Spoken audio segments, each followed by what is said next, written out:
সাহিত্য হচ্ছে মৌলিক জিনিস, এটা মৌলিকভাবে লিখতে হবে। মাধ্যম যাই হোক, মাধ্যম মোবাইল হতে পারে, মাধ্যম কম্পিউটার হতে পারে, মাধ্যম ফেসবুক হতে পারে, কিন্তু সাহিত্যটা নিজের ভিতরে নিজের মনের মতো করে লিখতে হবে। এটা এআই দিয়ে লেখাইলে আসলে এটা আর সাহিত্য থাকবে।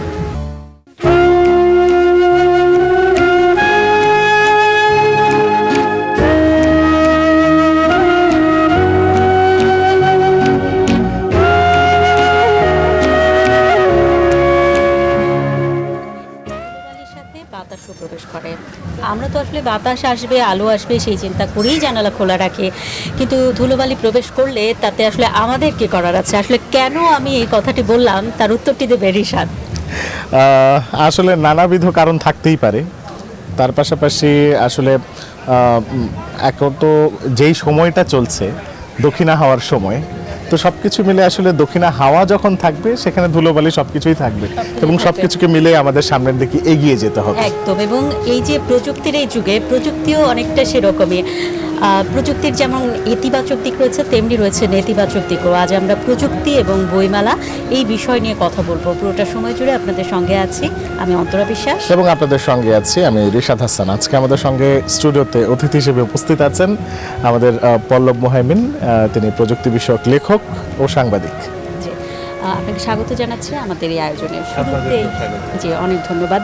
শুরুতে আসলে যেটি জানতে চাই, এই যে প্রযুক্তির এই দিনে বইটা আসলে কি মনে করে লিখলেন বা কি আছে বইটিতে, সেটি শুরুতে জানতে চাই। না, আমার অনেক দিনের ইচ্ছা ছিল যে ইতিহাসের এই দিনে একটা আছে যে কোন দিন কি ইতিহাস। তা আমার একটা ইচ্ছা ছিল যে প্রযুক্তির এই দিনে কি হয়েছে, এই দিনে প্রযুক্তি কোনো ইতিহাস আছে কি না। তারপরে আমি পেলাম মানে দুইটা ওয়েবসাইটে পেয়েছি। তারপরে ওখানে এক লাইন করে আছে, তারপর ঘেটে ঘুটে আমি এটা লিখেছি। এটা হলো তারিখ ধরে ধরে 1 জানুয়ারি থেকে 31শে ডিসেম্বর পর্যন্ত এই যে 366 দিন লিপিয়ার সহ এই 366 দিন ধরে ধরে এখানে লেখা আছে। আমরা বেশিরভাগ ক্ষেত্রেই দেখতে পাই যে প্রযুক্তি নিয়ে অনেকে এআই নিয়ে বই লিখছেন, অনেকে সোশ্যাল মিডিয়া মার্কেটিং নিয়ে বই লিখছেন, সোশ্যাল মিডিয়ার ইঞ্জিনিয়ারিং নিয়ে বই লিখছেন। হঠাৎ করে এই প্রযুক্তির এই দিনে এই নেশাটা কোথা থেকে তৈরি হলো? এটা কৌতূহল থেকে, এবং এটা আমি প্রথম আলো অনলাইনেতে, আমি প্রথম আলো চাকরি করি, তা প্রথম আলো অনলাইনেতে আমি এই 23-24 সাল জুড়ে এটা প্রতিদিন লিখেছি। তারপরে এটা সংকলন করে আরও কিছু আপডেট করে, অনেক কিছুই আপডেট করতে হয়েছে, কারণ প্রযুক্তি তো বদলায়, আরও যোগ বিয়োগ করা হয়েছে। এবং প্লাস এটাতে বাংলাদেশের তথ্য প্রযুক্তির ইতিহাসও আছে, ওই ডেট ধরে ধরে। আপনার কাছে একটু বিশেষভাবে জানতে চাই, এই প্রযুক্তির এই সময়টাতে সাহিত্য অনেকটাই হারিয়ে যাচ্ছে। অনেকেই প্রযুক্তির দিকে বেশি ঝুঁকে পড়ছেন, আবার কেউ কেউ আছেন প্রযুক্তিকে ব্যবহার করে সাহিত্য লেখার চেষ্টা করছেন। সেটিকে আসলে কিভাবে দেখছেন? মানে জেমিনি এআইকে দিলে তারা একটা সাহিত্যই লিখে দিচ্ছে, উপন্যাসই লিখে দিচ্ছে, এই বিষয়টাকে কেমনভাবে দেখছেন আপনি? এটাকে অবশ্যই আমি ভালোভাবে দেখি না, কারণ সাহিত্য হচ্ছে মৌলিক জিনিস, এটা মৌলিকভাবে লিখতে হবে। মাধ্যম যাই হোক, মাধ্যম মোবাইল হতে পারে, মাধ্যম কম্পিউটার হতে পারে, মাধ্যম ফেসবুক হতে পারে, কিন্তু সাহিত্যটা নিজের ভিতরে নিজের মনের মতো করে লিখতে হবে। এটা এআই দিয়ে লেখাইলে আসলে এটা আর সাহিত্য থাকবে। আমরা বেশিরভাগ ক্ষেত্রে দেখতে পেয়েছি যে প্রায় বেশ কয়েক বছর ধরে এটি আলোচনা আসছে যে নতুন বইয়ের মলাট বনাম আপনার ইবুক, এটা নিয়ে বেশ আলোচনা এসেছে। বইকে ধীরে ধীরে ইবুকের দিকে চলে যাচ্ছে সারা বিশ্বব্যাপী। তো সেক্ষেত্রে কি একটা সময় কি পুরো কাগজে বইটাকেই কি আসলে ইবুক বা এআই কি রিপ্লেস করে ফেলবে কিনা, বা সেই জায়গাটা নিয়ে নেবে কিনা? আমার মনে হয় না, কারণ বই পড়ার যে মজা সেটা ইবুকে হয় না। আর ইবুকে ওই যে যন্ত্র কিনতে হয়, কিন্ডেল কিনতে হয়, তারপরে আবার চোখের উপরে প্রেশার পড়ে। এই জন্য ইবুকটা খুব যে বেশি জনপ্রিয় হচ্ছে তা না।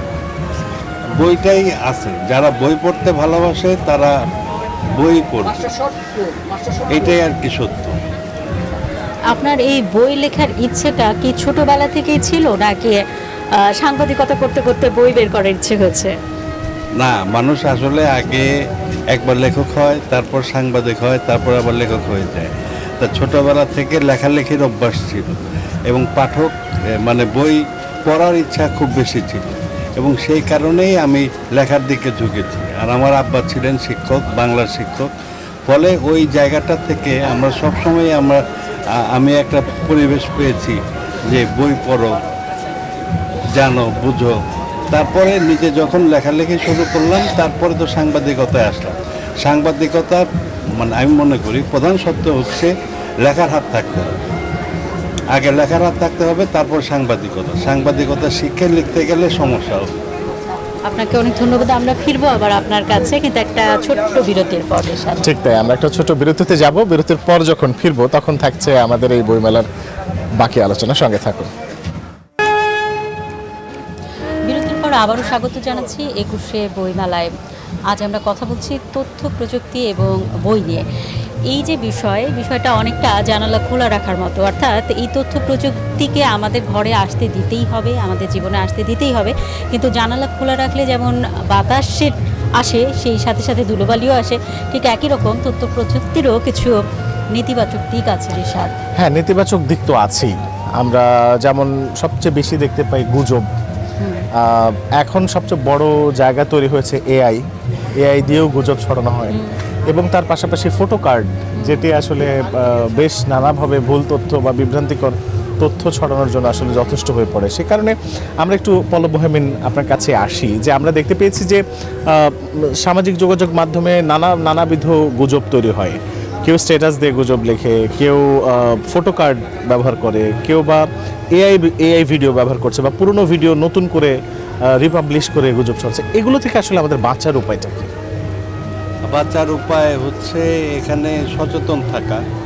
আরেকটা হচ্ছে যে এমনভাবে ফটো কার্ড, যেটা কথা আপনি বললেন, বা এআই দিয়ে বানানো হয়, মনে হয় সত্যি।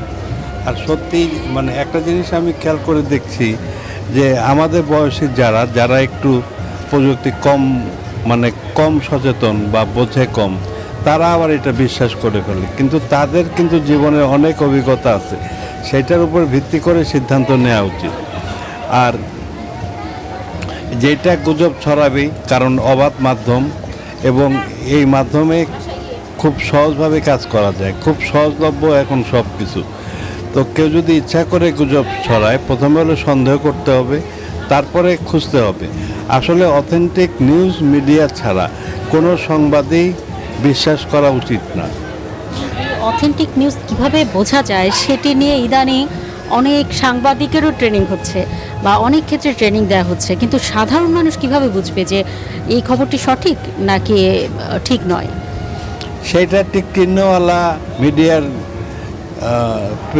ফেসবুক পেজ দেখবে, বা সে জানে যে এই মিডিয়াটা ছড়ায়, এই মিডিয়াটা ভালো। এখন প্রথম আলো হোক বা নিউজ 24 হোক, সে তো আর ভুল নিউজ দেবে না, তার তো একটা দায়বদ্ধতা আছে, তার লাইসেন্স আছে, তার ডিক্লারেশন আছে, এগুলো ক্যান্সেল হতে পারে, তার বিরুদ্ধে আইনি ব্যবস্থা নেওয়া যেতে পারে। তো নিউজ 24 বা প্রথম আলো বা অন্য কোনো ভালো মিডিয়া যদি যে সংবাদগুলো দিবে সেগুলোই বিশ্বাস করতে হবে।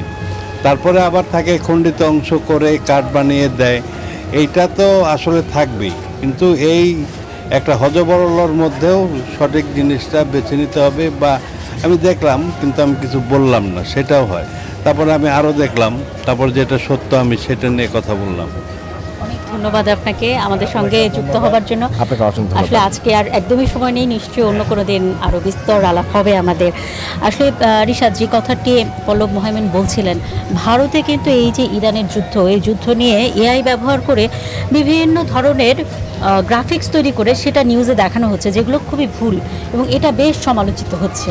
এবং আসলে শুধু ভারতই নয়, আমরা দেখতে পেয়েছি নানাবিধ পুরনো ভিডিও বা পুরনো কোনো যুদ্ধের ভিডিও, সেটিকেও আবার এআই দিয়ে সেটাকে আবার একটু নতুন করে আবার পাবলিশ করা হচ্ছে এবং তাতে করে আসলে জনগণ বিভ্রান্ত হচ্ছে। আমরা চাই যে আসলে বিভ্রান্তি থেকে মুক্তি চাই এবং সেই সঙ্গে আমরা চাই একটা চমৎকার এই বইমেলার যে আয়োজন, সেটিকে আমরা চাই। একদম। এবং এই বইমেলায় প্রযুক্তি নির্ভর অনেক বই এসেছে, সেই বইগুলো নিশ্চয়ই পাঠকপ্রিয়তা পাবে, সেই প্রত্যাশা নিয়ে শেষ করছি আমাদের আজকের 21শে বইমেলা। শুভ সন্ধ্যা।